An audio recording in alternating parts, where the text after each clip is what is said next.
Então eu quero compartilhar um texto da palavra de Deus ao seu coração, que está lá no livro de 2 Timóteo, capítulo de número 3. Nós vamos ler a partir do primeiro versículo.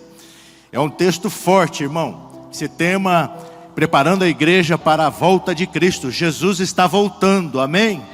Ele está voltando, é um tema forte, então você se segura aí, porque Deus tem algo que falou a meu coração e vai falar o seu também, eu creio nisso, em nome do Senhor Jesus. Capítulo 3 do livro de 2 Timóteo, a partir do primeiro versículo. Se você encontrou, diga amém. Amém? Acompanhe comigo a leitura. Eu quero ler a palavra do Senhor. Diz assim ao nosso coração nesta noite, em o nome do Senhor Jesus Cristo.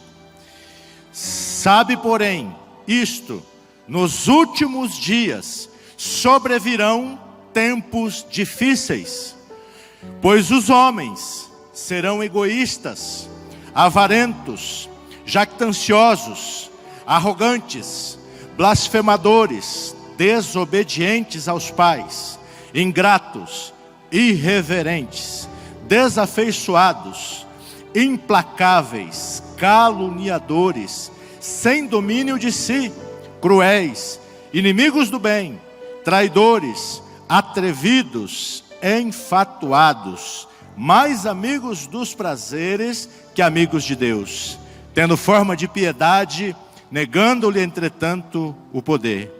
Foge destes também destes, pois entre estes se encontram os que penetram sorrateiramente nas casas e conseguem cativar mulherinhas sobrecarregadas de pecados, conduzidas de várias paixões, que aprendem sempre e jamais podem chegar ao conhecimento da verdade. E do modo porque Janes e Jambres resistiram a Moisés, também estes resistem à verdade. São homens de todo corrompidos na mente, réprobos quanto à fé. Eles, todavia, não irão avante, porque a sua insensatez será a todos evidente, como também aconteceu com a daqueles. Tu, porém, tens seguido de perto o meu ensino, procedimento, propósito, fé, longanimidade, amor, perseverança, as minhas perseguições e os meus sofrimentos, quais me aconteceram em Antioquia, Icônio e Listra, que várias perseguições tenho suportado. De todas, entretanto, me livrou o Senhor. Ora, todos quantos querem viver piedosamente em Cristo Jesus serão perseguidos. Amém? Até aí. Quero fazer mais uma oração. Feche seus olhos, abra o seu coração e fale com Deus nesse instante. Nosso Deus e Pai, nós estamos aqui mais uma vez reunidos como igreja do Senhor, como povo do Senhor reunido neste templo. Somos igreja aqui reunidas. Pai, em nome do seu Filho Jesus Cristo, a tua palavra diz, ó Deus, que o teu Espírito fala àqueles que têm ouvidos. Por isso, meu Deus, nesta noite, nos dá ouvidos, Senhor, sensíveis à voz do teu Espírito Santo, à tua voz aqui neste lugar. Meu Deus, que todo embaraço, que todo véu, que todo atrapalho, que tudo aquilo que nos tira atenção caia por terra, e que nós possamos, ó Deus, sermos direcionados, abençoados, transformados pelo poder da tua palavra e do teu Espírito Santo aqui nesta noite, em o nome do Senhor Jesus Cristo. Amém. Amém, irmãos? É um texto forte. É Paulo ensinando e falando e tratando com o seu discípulo Timóteo. E é um texto que fala de pessoas dos últimos dias. Qualquer semelhança dos dias atuais não é mera coincidência. Já estava registrado na palavra do Senhor. Paulo estava alertando Timóteo quanto a essas situações que iriam acontecer e que já estavam acontecendo. Neste capítulo, irmãos, Paulo fala sobre o conhecimento da instrução e a responsabilidade da ação. Então, ele informa Timóteo de como seriam os últimos dias. E em seguida, instrui ele como proceder. E a ação, então, deve ter base num conhecimento. A ação que ele deveria ter, tinha que ter base no conhecimento que ele estava recebendo de Paulo, o apóstolo. Queridos irmãos e minhas irmãs, muitos cristãos, muitas pessoas nos dias de hoje, eles são como aquele piloto que avisou os passageiros: estamos perdidos, mas estamos no horário. Ou seja, a hora não passa, o tempo não para, a contagem regressiva que se iniciou não para, ela continua, as horas avançam, o tempo não respeita, não para por conta de pandemia, de vírus, de política, não para por conta de igreja, o tempo continua avançando e o tempo está se aproximando, Jesus está voltando, louvado seja Deus. Irmãos, nos últimos dias, esses últimos dias que Paulo fala, eles não começaram agora. Alguém pode perguntar, mas será que estamos nos últimos dias? Os últimos dias não começaram agora, irmãos. Os últimos dias começaram juntamente com o ministério, com o compromisso da proposição do ministério de Jesus, que foi proposto na cruz. Começou lá, não começou agora. Porque nos tempos passados a Bíblia diz em Hebreus capítulo 1, no versículos 1 e 2, que no tempo antigo Deus falava com o seu povo pelos profetas, mas nos últimos dias falou através do seu Filho Jesus Cristo, louvado seja o nosso Deus. Então os últimos dias já começaram quando Jesus pisou na terra e quando ele cumpriu o seu propósito na cruz, foi para a sepultura e ressuscitou ao terceiro dia. Naquele dia a contagem começou. A contagem do cronômetro, da contagem regressiva para a volta começou.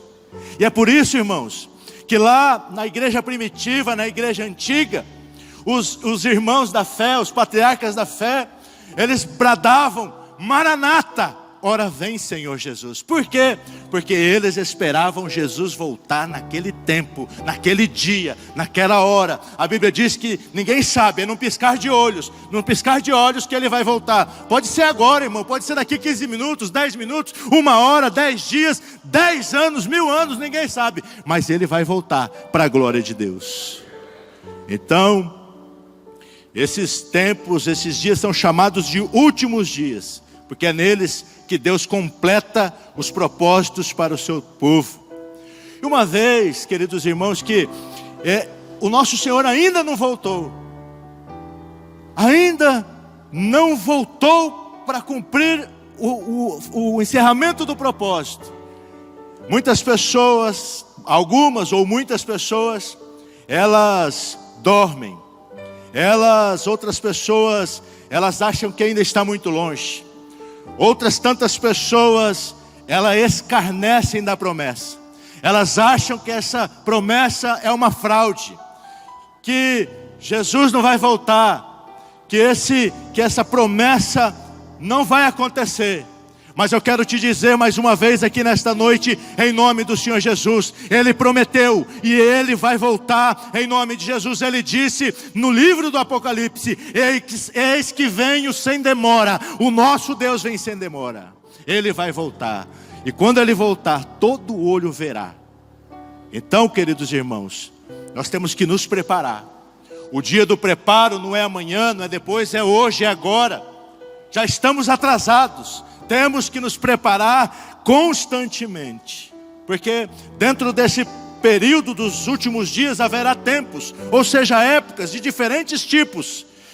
À medida que os tempos se aproximam do fim, a Bíblia diz que eles se tornarão difíceis, mais e mais difíceis. O apóstolo Paulo diz que os últimos dias seriam difíceis. E este termo que Paulo usa significa, dias difíceis significa perigosos, complicados, brutais.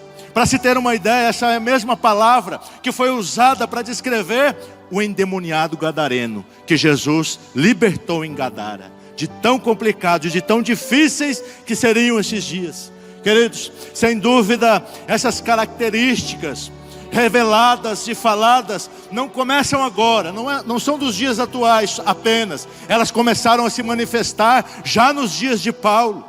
E hoje, nos nossos dias, elas estão cada vez mais intensas, mais fortes. E é uma realidade, é só olhar, é só perceber.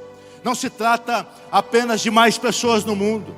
Não se trata apenas de as notícias poderem ter mais coberturas. Não se trata apenas das redes sociais, nada disso. Ao que parece, o mal está mais profundo, está mais ativo. E vai sendo aceito, compartilhado, promovido por uma sociedade, pela sociedade em geral, corrompida, uma ousadia cada vez maior, que tem disseminado mal, ódio no coração de tantas pessoas, inclusive dentro das igrejas, e isso é pior. Não se trata, querido irmão e minha irmã, de algumas concentrações de rebelião aqui, acolá, algumas situações isoladas, não. A sociedade toda parece agitada e rebelde. Vivemos dias e tempos difíceis, meus irmãos. O apóstolo Paulo, ele dá a Timóteo algumas instruções, alguns ensinamentos para serem obedecidos, alguns alertas. E a palavra que Deus colocou no meu coração aqui nesta noite, esta palavra profética, não é uma profecia de bênçãos materiais e de outras coisas, não. É uma palavra de alerta, é uma palavra de menção daquilo que pode acontecer se não estivermos acordados, sóbrios e vigilantes. Porque, meu irmão, podemos ter tudo nesta vida, se no fim perdermos tudo, a vida eterna não valeu de nada. E nós temos que estar nos preparando para esses dias. Paulo deu as instruções para Timóteo, para que a sua vida pudesse ser eficaz. E é para nós também aqui hoje, para que a nossa vida possa ser eficaz nos tempos difíceis e para que nós possamos perseverar até o fim. Porque aquele que perseverar até o fim será salvo. Louvado seja o nosso Deus. Você vai ser salvo aí em nome do Senhor Jesus. Há um lugar no céu, há uma morada preparada para aqueles que creem no nome do Senhor Jesus Cristo. Aleluia. A instrução de Paulo, ele gira em torno, enquanto eu estava lendo e meditando neste texto, ela gira em torno do que Paulo fala ali na parte B do versículo 5. Paulo fala para Timóteo: olha, foge destes também. Foge dos falsos. Foge dessas características dessas pessoas. Agora eu quero te chamar a atenção para um detalhe. Não é para fugir só da característica das pessoas fora. Eu tenho que olhar para dentro de mim também e ver se essas características não estão em mim e eu não estou percebendo. Porque é fácil olhar para os outros, é fácil apontar o dedo na ferida dos outros, é fácil olhar para o fulano, para o Beltrano e falar: ah, ele tem esse problema, ele tem aquele problema. Mas e para mim? E olhar para dentro de mim? Porque naquele dia, no dia do tribunal, no dia em que nós iremos, cada um de nós, a Bíblia diz, nos apresentar diante de Jesus num tribunal, você não vai poder falar da vida do outro, e nem eu. É prestar conta daquilo que eu e você falamos de bom, de mal, ou fizemos de bom, de mal, diante de Jesus. Então nós temos que olhar para dentro de nós também. Porque, queridos, a nossa vida, a nossa caminhada, aquilo que nós vamos nos tornando tem a ver, e muito a ver, com os nossos relacionamentos. E o cristão fiel, ele deve estar atento, observar quais são os relacionamentos, quais mesas eu tenho me assentado, quais relacionamentos e quais pessoas eu tenho tido comunhão, que eu tenho me aproximado. Paulo, ele fala para Timóteo: fugir desse tipo de relacionamentos. Foge também destes. É importante observar, querido irmão e minha irmã, que tais pessoas, essas pessoas que Paulo fala, as características dessas pessoas, elas atuam a maneira da religião. Eles não estão fora. Eles não estão só lá fora, no mundo perdido, não. Eles atuam à maneira da religião, ou seja, são religiosos, tendo forma de piedade, negando-lhe, entretanto, o poder. São religiosos, mas são rebeldes. Tem cara, tem jeito, tem Bíblia, tem tudo de religioso, mas são rebeldes. Estão com o coração longe de Deus. É uma palavra de alerta para cada um de nós. Paulo lista várias características, mais ou menos 18 características dessas pessoas. Irmãos, há uma ênfase. Se você pensar comigo aqui, olhando para o texto, naquilo que foi dito na Bíblia, que o amor iria se esfriar, amém? Então a ênfase aqui é sobre o amor. Sobre o amor. Essas pessoas, a característica dessas pessoas é que eles amam apenas a si mesmos. Ou seja, egoístas. Só pensam na sua própria vida. Falam que amam a todos, mas na verdade só amam a si mesmo. Egoístas. Essas pessoas, o texto nos informa que elas amam o dinheiro. Ou seja, são avarentos. Essas pessoas, elas são mais amigos dos prazeres do que amigos de Deus. Então, o centro do problema é o problema de um coração. O centro do problema dessas pessoas, da característica dessas pessoas, é o problema do coração. Porque o coração está longe de Deus. Amam o dinheiro, amam a si mesmo, mas não amam a Deus. É o problema que vem de dentro. A Bíblia diz que a raiz, que o coração é enganoso e perverso. Quem poderá conhecer, senão o Senhor, que sonda e esquadrinha corações? Louvado seja o nosso Deus. Deus, querido irmão e minha irmã, Ele ordena que nós o amemos acima de todas as coisas. E que amemos o próximo como a nós mesmos. Amém?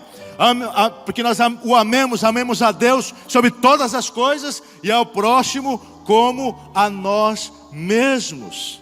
Mas queridos irmãos e minhas irmãs, se nós amarmos a nós mesmos acima de tudo, nós não iremos amar a Deus e nem ao próximo.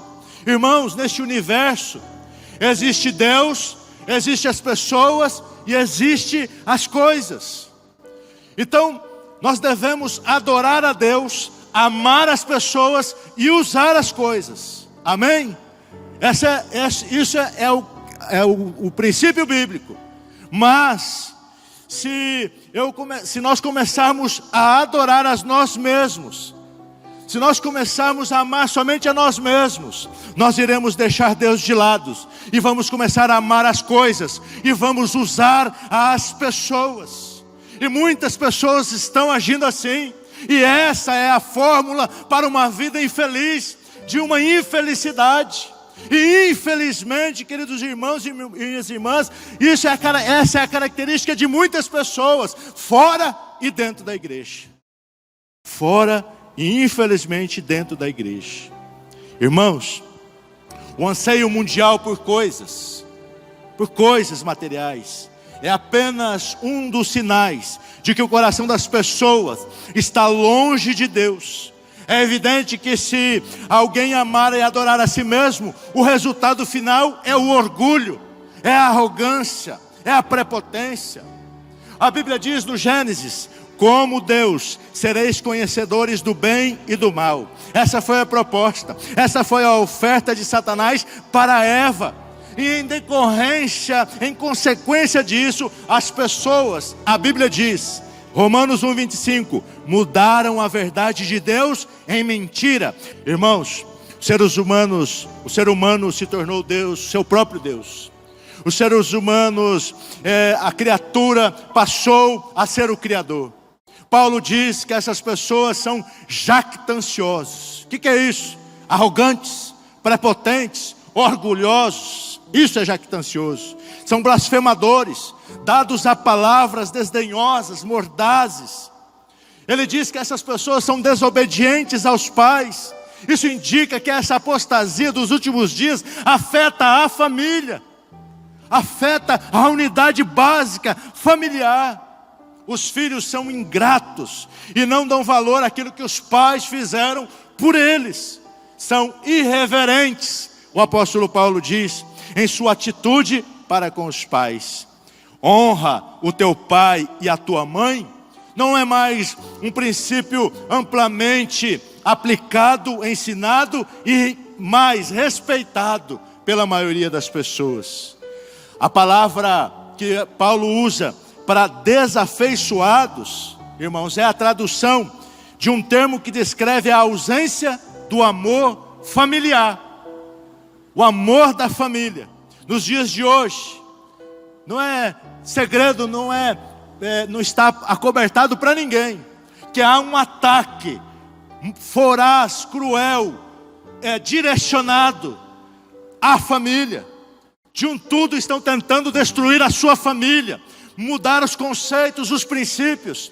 Estão de um tudo tentando fazer com que a família seja desintegrada, que os filhos não respeitem mais os pais, em vez de honrar, desonrar, ser irreverente, ingrato.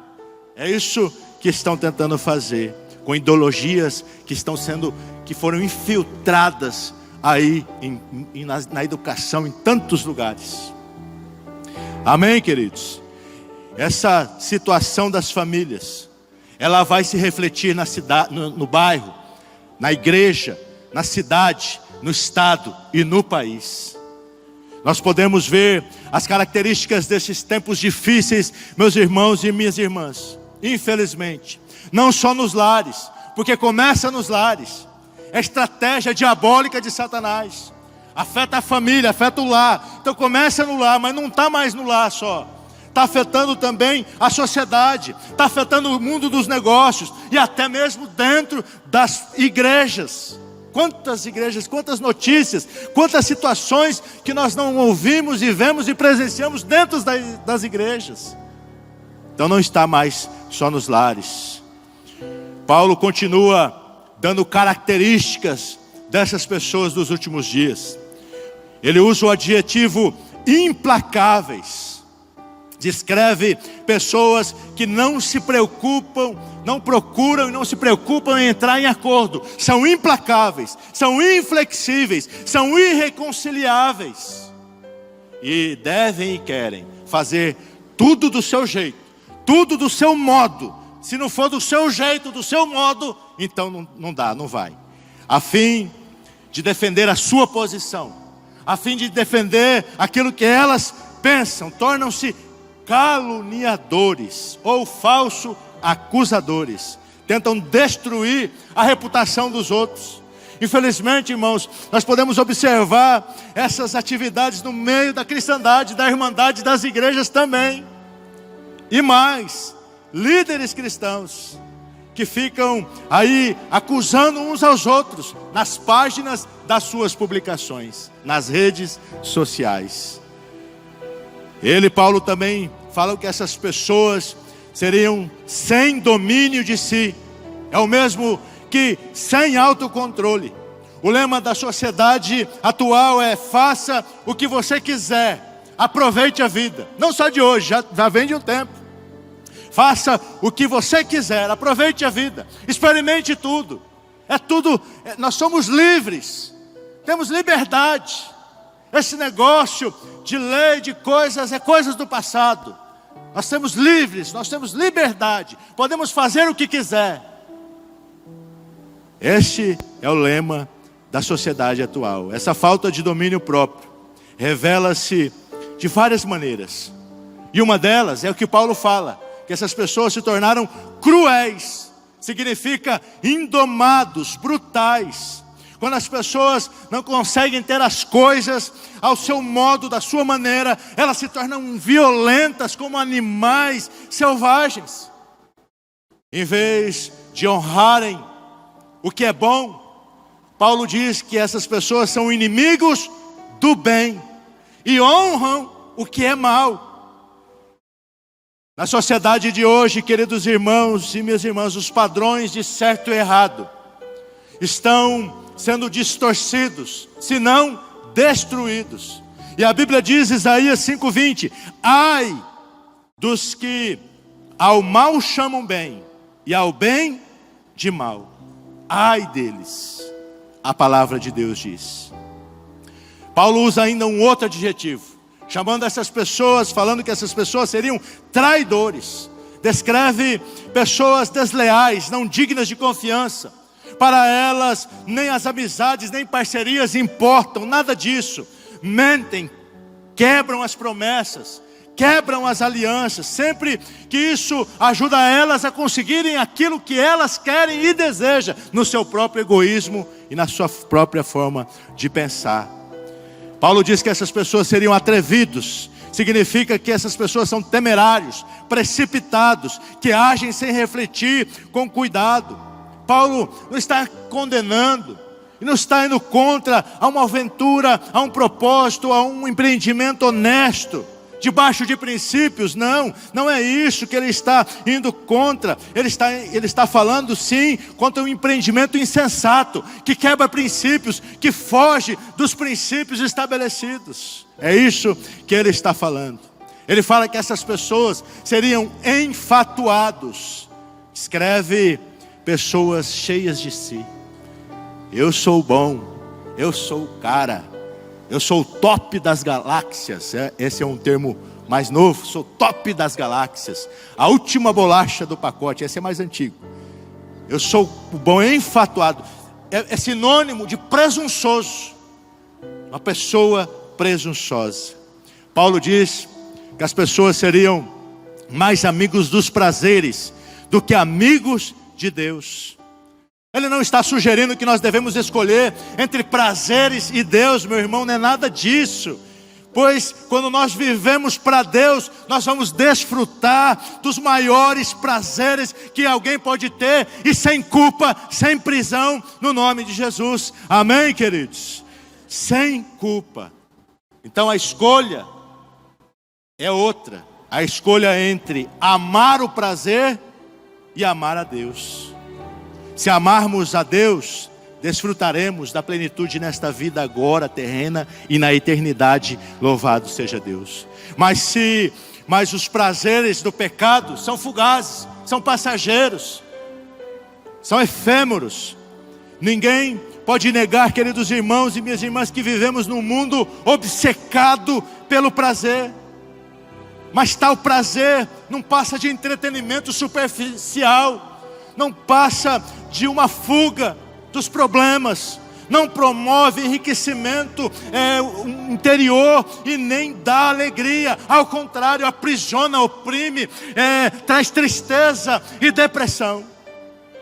Paulo afirma, meu irmão e minha irmã, que essas pessoas que ele acabou de descrever, essas pessoas, por incrível que pareça, elas ainda assim se considerariam religiosas, tendo forma de piedade,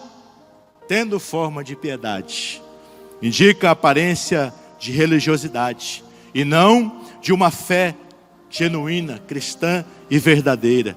Porque esses indivíduos nunca experimentaram o poder de arrependimento em Deus, no Deus Todo-Poderoso. Nunca experimentaram. Tem a aparência de religiosidade, de piedade, mas não experimentaram o poder de transformação do Evangelho de Jesus Cristo nas suas vidas. Continuam com as mesmas práticas, do mesmo jeito, da mesma maneira como era. Tem a aparência de religiosos. Essas pessoas, queridos irmãos e minhas irmãs, eles têm forma, mas não têm força. Eles têm forma, não têm força. Eles têm religião, mas eles não têm realidade, e nem santidade, e nem arrependimento. E Paulo não está mostrando as características, e nem o Espírito de Deus ministrou meu coração nestes dias, orando e buscando nesta palavra, para apontar ou para acusar a ninguém, quem quer que seja. Paulo está nos mostrando que as características das pessoas dos últimos dias seriam e são terríveis, e que nós temos que estar atentos, sóbrios, vigilantes, olhar para as pessoas ao nosso redor, ajudar quem podemos ajudar e olhar para nós mesmos. Se nós não precisamos reavaliar posturas, se nós não precisamos nos preparar melhor, porque Ele está chegando, Ele está voltando. Mas não é só as pessoas, porque no meio desse povo, no meio dessa turma toda, no meio dessa situação toda, irmãos, não é de se admirar que se levantem falsos mestres, falsos líderes religiosos, que se aproveitam dos problemas das pessoas e promovem soluções rápidas, fáceis. Paulo diz: penetram sorrateiramente no meio do povo e controlam a sua vida. Tudo em nome de uma religião falsa. Tudo em nome de uma prisão religiosa, que não tem nada a ver com o evangelho. Irmãos, Satanás é imitador. Ele falsifica o que Deus faz. Os líderes religiosos dos últimos dias, não todos, quero que você sempre tenha um parênteses aí, porque não são todos, para a glória de Deus não são todos, mas muitos nos últimos dias têm uma fé falsa. Seu objetivo é promover mentiras, é resistir à verdade da palavra de Deus, negam a autoridade da Bíblia, ou usam a Bíblia distorcidamente para o seu objetivo, para o seu prazer. Colocam a sabedoria humana, a filosofia humana no lugar dos princípios da palavra de Deus. Em sua tentativa, muitos irmãos, na tentativa de serem modernos, de serem descolados, de estarem atualizados, negam a realidade do pecado, negam a necessidade da salvação, do confronto, da correção das pessoas. O termo que Paulo usa para descrever esses líderes é reprobos. É um trava-língua, mas é reprobos. O que significa isso? Essa palavra significa que eles foram testados e considerados falsos. Pastor, mas esses líderes, essas pessoas estão enganando tantas pessoas. Já fui enganado por líderes assim. Pois é, isso não é de hoje. O texto nos fala de Janes e de Jambres. Quem são esses? De acordo com a tradição, esses foram mágicos de Faraó, que confrontaram Moisés. Texto que Paulo usa, Janes e Jambres, que se levantaram contra Moisés. Eram os mágicos que se levantaram e se opuseram a Moisés lá no Êxodo, lá nas 10 pragas. Eles também eram falsos líderes, e eles tinham poder. Eles conseguiram imitar a primeira, que Arão e Moisés jogaram o cajado, transformou em cobra. Eles também fizeram a mesma coisa. Quando eles tocaram o Nilo, o rio Nilo se transformou em sangue, eles fizeram a mesma coisa, repetiram. Quando apareceu o rãs no Nilo e invadiu a terra, esses mágicos fizeram a mesma coisa. Conseguiram imitar. Mas eles conseguiram imitar até aí. Porque quando veio a praga dos piolhos, eles não conseguiram mais. Por quê?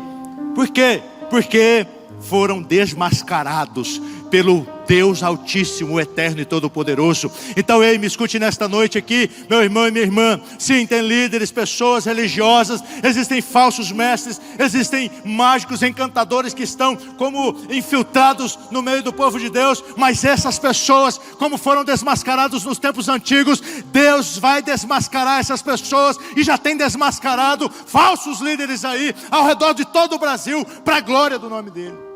É Deus, irmãos, que está desmascarando essas pessoas. Mas escandaliza, mas traz dificuldades. Mas glória a Deus, está desmascarando. Está tirando a máscara. E tem muitos mais para desmascarar. E Deus vai avivar a sua igreja nesta nação, em nome de Jesus. Amém, irmãos? Eles foram desmascarados. Irmãos, tudo isso, toda essa palavra de confronto, de atenção, é uma palavra dura, talvez pouco pesada. Mas essa palavra, como eu disse anteriormente, eu quero encerrar aqui, não é uma palavra para apontar o dedo para quem quer que seja. Não é para uma palavra para poder ficar apontando o dedo nas dificuldades de ninguém, nada disso. Isso é um alerta. Isso é uma palavra que Paulo deu para Timóteo, há milhares de anos atrás, alertando ele: olha, Timóteo, nos últimos dias serão difíceis, teriam pessoas assim, assim, assim. E desde lá vem acontecendo e vem piorando. E hoje nos nossos dias está assim pior do que aqueles dias. Então é uma palavra de alerta. Para quê, pastor? Para nós andarmos sóbrios e vigilantes, para nós observarmos e atentarmos nos relacionamentos que nós temos tido, e também olhar para dentro de nós, se nós não temos características que Paulo citou na sua carta a Timóteo. Porque a correção tem que começar dentro de nós, tem que começar da gente. Não é o seu marido, não é a sua esposa, não é o seu filho, é você, sou eu.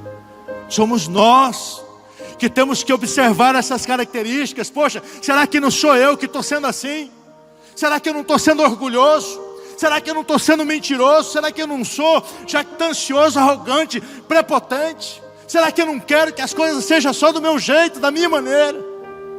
Será que o meu coração não está longe de Deus? A Bíblia diz: aonde está o teu coração, aí está o teu tesouro.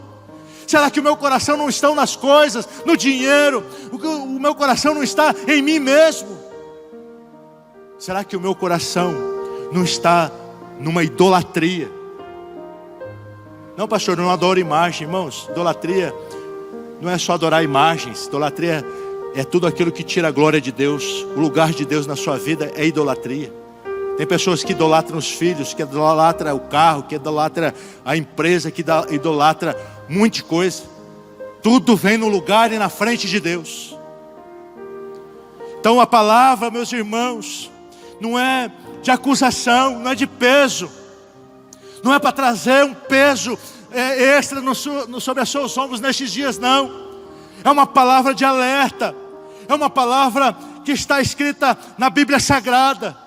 É uma palavra de convocação. Deus está convocando o seu povo nesses dias para que haja uma preparação. E nós nos preparamos nos arrependendo.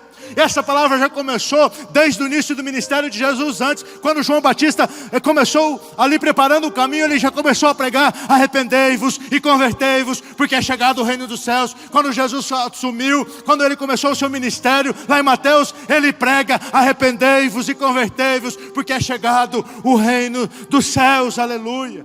Então a palavra não é para apontar o dedo, não é para acusar, não é para te jogar na lona, não é para bater em cão morto, não. É Deus te sacudindo, é Deus me sacudindo, é Deus sacudindo essa igreja nesta noite, para convocar você, meu irmão, para uma volta. Os judeus chamam de techuvá, o retorno, a volta para a presença do Senhor em arrependimento, em prostrados diante do Senhor, reconhecendo: Senhor, sou falho, sou pecador, tenho sido arrogante, tenho sido negligente com a sua palavra, mas eu estou aqui arrependido. Por quê, meu irmão? Por quê, minha irmã? Porque Deus não quer te abater, Deus não quer te jogar no lago de fogo, porque Deus não quer ver você fracassado, Deus não quer ver você caminhando nesta vida num sistema religioso e lá no final você não ser recebido no céu. Deus quer te abraçar, Deus quer te dizer: seja bem-vindo, seja bem-vindos, benditos do meu Pai, entre para o gozo do meu Senhor. A Bíblia diz, queridos irmãos, em Ezequiel capítulo 18, 23: acaso tenho eu prazer na morte do perverso? Diz o Senhor Deus. Não desejo eu antes que ele se converta dos seus caminhos e viva. Louvado seja o Senhor. Deus não tem prazer na morte de nenhum perverso. Deus não tem prazer na morte de nenhum pecador. Deus não quer ver um pecador, por pior que ele seja, pode ser o pior dos piores. Deus não quer ver ele morto indo para o inferno. Não, Deus quer resgatar ele. Deus quer que ele se arrependa, nem que for na última hora, e ele vai morar no céu, na eternidade. Porque o nosso lugar, o meu lugar, o seu lugar não é perdido no lago, no enxofre, na podridão do inferno, não. É no céu. Lá no céu é o nosso lugar. Escute-me, querido irmão e minha irmã. Leia capítulo 18 de Ezequiel. Porque em Ezequiel 18, no versículo 24, Deus também diz que um justo que viveu a vida inteira fazendo atos de justiça, sendo justo, se no final ele for para a perversão, ele perdeu tudo. Todos os seus atos de justiça serão nada. Aí não adianta, irmão. Eu ajudei 1000 pessoas. Eu ajudei milhares de crianças. Eu resgatei um monte de gente. Se no final eu for para a perversão, eu perdi tudo. E Deus não quer que você perca tudo. Deus quer que você entre com os galardões no céu. Deus quer que no final, lá no final, você entre na glória celestial. Então o tempo de preparo é hoje. A contagem regressiva começou quando Jesus na cruz cumpriu o propósito. Começo do propósito. Não foi o final. A cruz não é o final. É o começo de redenção. Ele foi sepultado, ressuscitou. E vai concluir quando ele voltar. A Bíblia diz que ele vai voltar. E todo olho verá que ele vai botar o pé nos montes das oliveiras e vai reinar. Vai reconstruir o templo, vai entrar pela porta dourada e vai reinar lá eternamente. E eu te pergunto aqui nesta noite. Eu quero encerrar, estou passando do horário aqui, em nome de Jesus, para nós orarmos. Quero encerrar com uma pergunta para o seu coração. Você está preparado?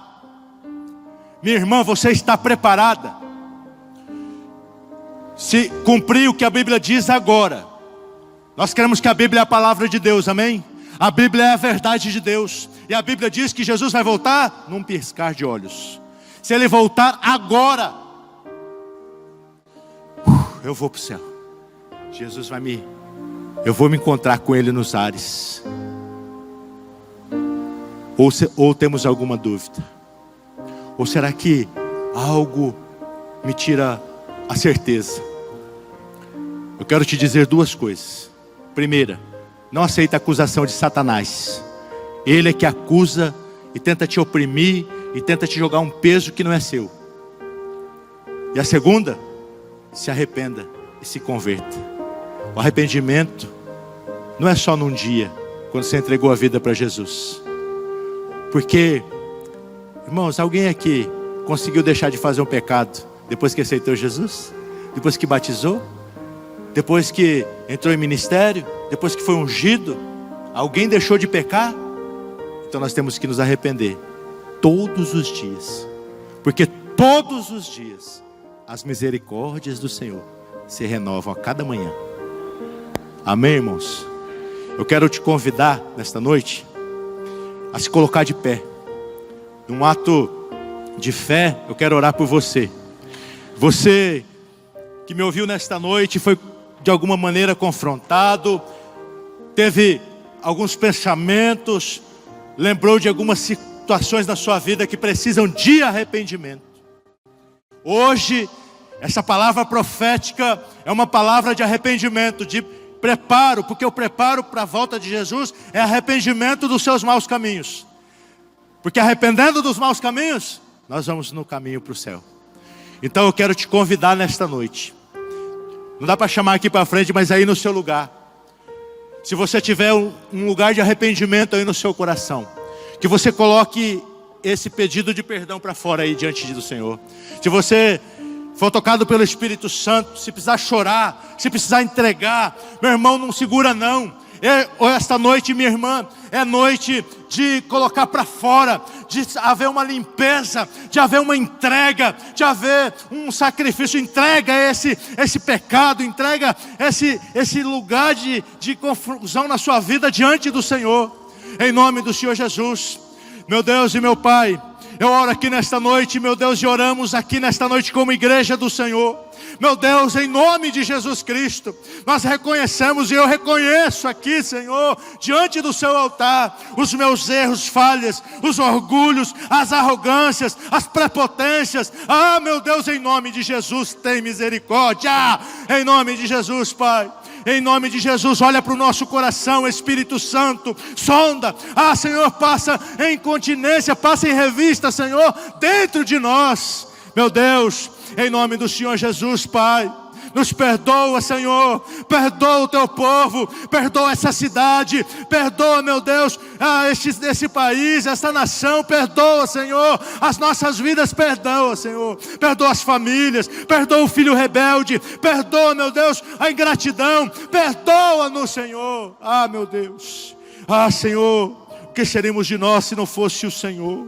Se não fosse o teu perdão na cruz do Calvário, Senhor. Nesta noite, nós entregamos diante do seu altar, aqui neste lugar, como um incenso agradável, o nosso arrependimento sincero. Senhor, eu sei que tem pessoas aqui neste lugar com o coração sincero, contrito, quebrantado na sua presença. Em nome de Jesus, Pai, receba, Senhor, esta oração. Derrama misericórdia, dá direção, meu Deus, em nome de Jesus, que cada um de nós possamos nos converter dos nossos maus caminhos, em nome de Jesus, amém, amém. Você pode aplaudir aí o nome do Rei Jesus? Aleluia. Tome seu assento, por gentileza.